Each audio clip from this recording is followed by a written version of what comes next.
भक्तों, ये 7 बातें कभी किसी को मत बताना। जीवन में कुछ गुप्त बातें ऐसी होती हैं जिन्हें यदि हम किसी को बता दें तो वही बातें आगे चलकर हमारे घर परिवार की शांति छीन लेती हैं।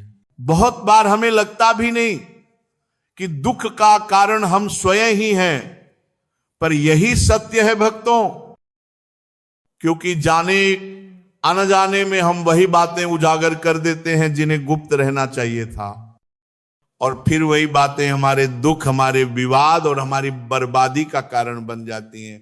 भक्तों, आज मैं आपको एक ऐसी कथा सुनाने वाला हूं जिसे सुनने के बाद आपको वे 7 गुप्त नियम समझ आएंगे जो जीवन में कभी किसी को नहीं बताने चाहिए। एक समय की बात है, एक गांव में रामलाल नाम का एक व्यक्ति रहता था। वह अत्यंत गरीब था, इतना गरीब कि 2 वक्त की रोटी भी बड़ी मुश्किल से मिलती थी। काम की तलाश में वह पूरे दिन इधर उधर भटकता रहता, पर कहीं भी उसे काम नहीं मिल रहा था। एक दिन वह थककर अपनी पत्नी के पास आया और बोला, मैं जहां भी जाता हूं लोग कहते हैं कि हमें काम की जरूरत नहीं, मैं थक चुका हूं, समझ नहीं आता तुम लोगों का पेट कैसे पालूं, दिन रात चिंता खाए जा रही है। पत्नी ने कुछ सोचकर कहा, तुम एक बार काम मांगकर लौट आते हो, अगर सच में काम चाहिए तो थोड़ी हमदर्दी लेनी होगी, अपनी मजबूरी दिखानी होगी ताकि लोग दया करके ही सही काम पर रख लें। ये बात रामलाल के मन में बैठ गई। अगले दिन वह उसी सेठ के पास गया जहां वह पहले गया था। इस बार उसने हाथ जोड़कर प्रार्थना की कि वह बहुत गरीब है, जो दोगे उसी में संतुष्ट रहेगा, बस कृपा करके काम पर रख लो। उसकी हालत देखकर सेठ पिघल गया और उसे काम पर रख लिया। रामलाल रोज काम पर जाने लगा, लेकिन भक्तों, उसका वेतन दूसरों से कम था।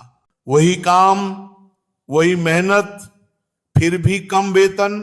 जब उसने ये बात सेठ से कही तो सेठ बोला, तुम्हें काम चाहिए था, मैंने दिया, धन्यवाद करने की बजाय शिकायत कर रहे हो।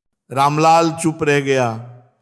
कहीं ना कहीं सेठ की बात सही भी थी, लेकिन भक्तों, रामलाल ने यह बात अपने रिश्तेदारों, दोस्तों, सबको बतानी शुरू कर दी कि उसे कितने पैसे मिलते हैं। समय बीता, पर अब हालात और बिगड़ने लगे।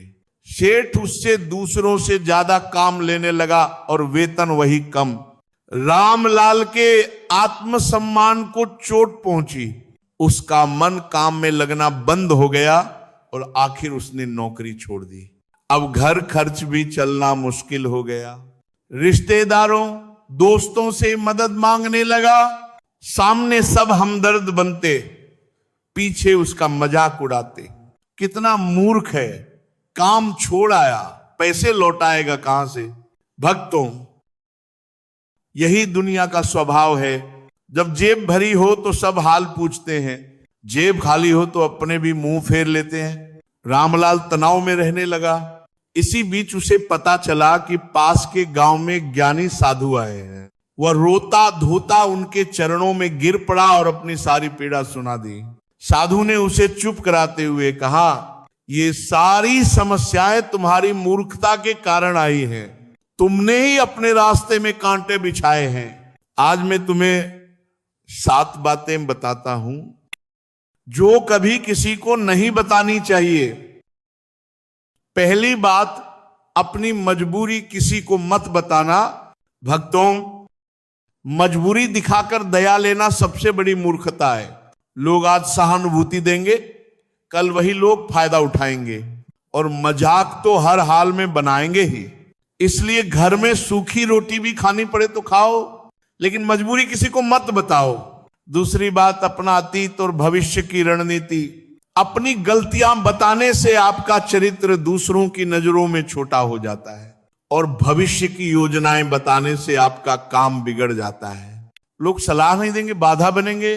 इसीलिए न अपनी गलती किसी को बताओ, न अपनी योजना।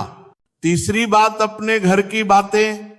भक्तों, घर की बातें घर में ही अच्छी लगती हैं। माँ बाप, पत्नी, बच्चों के संवाद बाहर जाकर बताओगे तो लोग घर में दखल देंगे, मतभेद बढ़ाएंगे। आपसी झगड़े और बढ़ जाते हैं। इसलिए घर की बात बाहर मत कहो। चौथी बात, अपनी आमदनी कम बताओगे तो लोग मजाक उड़ाएंगे, ज्यादा बताओगे तो लोग मदद मांगेंगे। दोनों ही हाल बुरा है, इसलिए अपनी कमाई गुप्त रखो। पांचवी बात, अपनी कमजोरी और ताकत। अगर दूसरों को आपकी कमजोरी पता चली तो उसका फायदा उठाएंगे, और अगर ताकत बता दी तो आपकी ताकत ही आपकी कमजोरी बन जाएगी, क्योंकि दूसरे उसकी काट निकाल लेंगे। इसलिए ये बात किसी को मत बताना, यहां तक कि घर वालों को भी नहीं। छठी बात, अपने मित्र और शत्रु। अगर किसी को पता चल गया कि आपका मित्र कौन है, वह आपके मित्र को आपसे दूर कर सकता है, और अगर आपका शत्रु कौन है ये बता दिया तो कहीं आपका दोस्त ही कल उसके साथ न मिल जाए। इसलिए न मित्रों की सूची बताओ, न दुश्मनों की। सातवीं और अंतिम बात, दान। भक्तों, दान गुप्त होना चाहिए। जब दान का ढिंढोरा पीटा जाता है तो दान नहीं अहंकार बढ़ता है, और ऐसा दान फलहीन हो जाता है। सच्चा दान वही है जहां बायां हाथ दे तो दाएं को पता भी न चले। साधु ने कहा, इन 7 बातों का पालन करोगे तो दुनिया से मिलने वाले दुख दूर हो जाएंगे, और घर परिवार में सुख शांति स्थायी हो जाएगी। कथा समाप्त होती है भक्तों। बोलो राधे।